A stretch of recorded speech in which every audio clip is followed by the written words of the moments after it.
ഓം ഗുങ്കുരിപ്യോ നമ. ഓം നമോ ഭഗവതേ വാസുദേവായ. ഓം നമോ നാരായണായ. നാരായണീയം ദശകം 61. വിപ്രപജ്ഞ അനുഗ്രഹം. ശ്ലോകം 1-2. പീതാംബരം കരവിരാജിത ശംഖചക്രകമോദഗീ സരസിജം കരുണാസമുദ്രം രാധാസഹായമതിസുന്ദരമന്ദഹാസം വാദാലേശമനിശം ഹൃദി ഭാവയാമി. ശ്ലോകം 1. തദച്ച വൃന്ദാവനദോ അതിദൂരദോ വനംഗതസ്ത്വം ഖലു ഗോപഗോകുലൈഃ ഹൃദന്തരേ ഭക്തതരതിജാംഗന കദംബകാനുഗ്രഹണാഗ്രഹം വഹൻ. അന്വയം അർത്ഥം.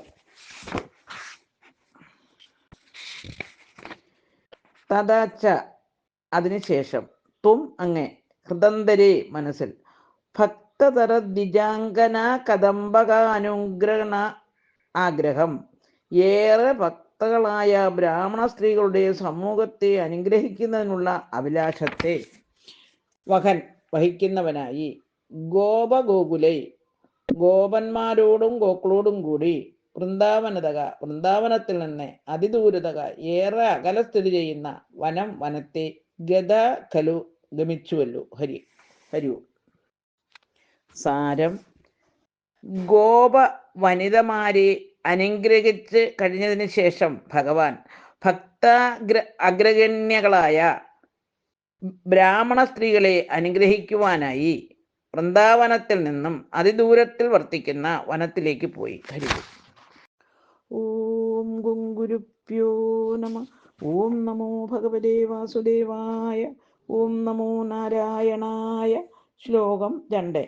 തതോ നിരീക്ഷ്യ ശരണേ വനാന്തരേ കിശോരലോകം ക്ഷുദിതം തൃഷാകുലം അദൂരദോ യജ്ഞപരാന്തിജാൻ പ്രതി വിസർജയോ ദിവ്യാജനായ താൻ. അന്വയം അർത്ഥം.